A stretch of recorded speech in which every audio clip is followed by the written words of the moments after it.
સૌ વાલા મિત્રોને મારા જય સિયારામ। હું દુષ્યંત પાઠક શ્રી હનુમાનજી દાદાની અસીમ કૃપાથી એક નવા વિડીયો સાથે આપની સેવામાં હાજર છું। તો વાલા મિત્રો, આજનો ઉપાય આ વિષયની અંદર તારીખ છે 20મી ડિસેમ્બર 2025 ના વાર છે શનિવાર।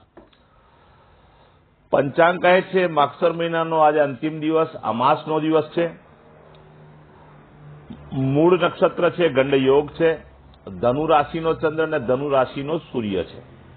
વાલા મિત્રો, અશુભ સમયની જો વાત કરીશ તો રાહુકાળ સવારે 11:04 થી 12:24 સુધી છે અને યમઘંટ બપોરે 3:04 થી 4:24 સુધી છે।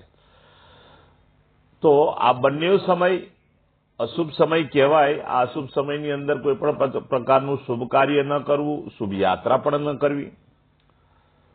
કોઈ સારું કાર્ય કરવા માટે, શુભ યાત્રા કરવા માટે સારું મુહૂર્ત અથવા સારું ચોઘડિયું લેવાનું। તેમાં અભિજીત મુહૂર્તનો સમય 12:03 થી 12:45 સુધીનો છે। આ સમયની અંદર તમે કોઈ સારી શરૂઆત, સારું શુભ કાર્ય અને યાત્રાની પણ શરૂઆત કરી શકો। તો વાલા મિત્રો, આજનો ઉપાય આ વિષયની અંદર આપ સૌ જાણો છો કે સૂર્ય ધન રાશિમાં પ્રવેશ કરી ચૂક્યો છે, જેના કારણે ધનારકની આજથી શરૂઆત। તો વાલા મિત્રો, સૌ પ્રથમ તો નાવા માટે બેસો। નાવાના પાણીની અંદર તમારે સૌ પ્રથમ થોડુંક દૂધ અને 1 ચમચી હળદર આ નાવાના પાણીમાં પધરાવવાનું છે અને ત્યાર પછી જ તમારે એ મિક્સ થયેલા પાણીથી નાહવાનું છે। બરાબર સમજી લેજો। નાવાના પાણીમાં થોડુંક દૂધ અને હળદર બે મિક્સ કરવાની, પછી નાહવાનું। સ્નાન કરતી વખતે તમારે ચોખ્ખું પાણી ઉમેરી શકાય, સાબુ શેમ્પૂનો ઉપયોગ પણ થઈ શકે। આટલું કાર્ય પતી જાય, સ્નાન થઈ જાય, વસ્ત્ર તમે પહેરી લો, ત્યાર પછી તમારે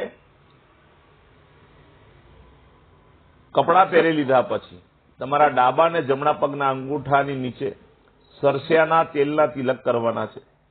આ કાર્ય પણ પતી જાય, ત્યાર પછી તમારે મંદિરે જવાનું છે, શ્રી હનુમાનજી દાદાને પગે લાગવાનું છે। હનુમાનજી દાદાની સામે 5 ગુલાબ તમારે મૂકવાના છે, 1 લીલું ફળ મૂકવાનું છે, પગે લાગવાનું છે। હનુમાન ચાલીસા બોલી શકો તો ચોક્કસ બોલવાની છે। ત્યાર પછી 1 સફેદ કાગળ લેવાનું, એમાં કાળા તલ મૂકવાના છે અને ત્યાર પછી એની પડીકી વાળી અને કમરથી નીચેના ભાગના પોકેટની અંદર 24 કલાક માટે તે પડીકી રાખવાની છે। બીજા દિવસે પીપળાના ઝાડના મૂળમાં અથવા કોઈ પણ દેવ મંદિરે જઈને તે પડીકી મૂકી આવવાની છે। સંધ્યાકાળે શ્રી હનુમાનજી દાદાને પશ્ચિમ દિશા તરફનું મુખ રાખીને 1 હનુમાન ચાલીસા, કાગભૂષણની રામાયણજીનો પાઠ અને સાથે સાથે જો સમયની અનુકૂળતા હોય તો સુંદરકાંડનો પાઠ દાદાને અર્પણ કરવાનો।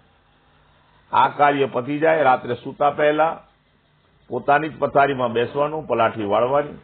ઓમ કૃષ્ણાય વાસુદેવાય હરે પરમાત્મને પ્રણત ક્લેશ નાશાય ગોવિંદાય નમો નમઃ આ મંત્ર યથાશક્તિ જપી જવાનો છે।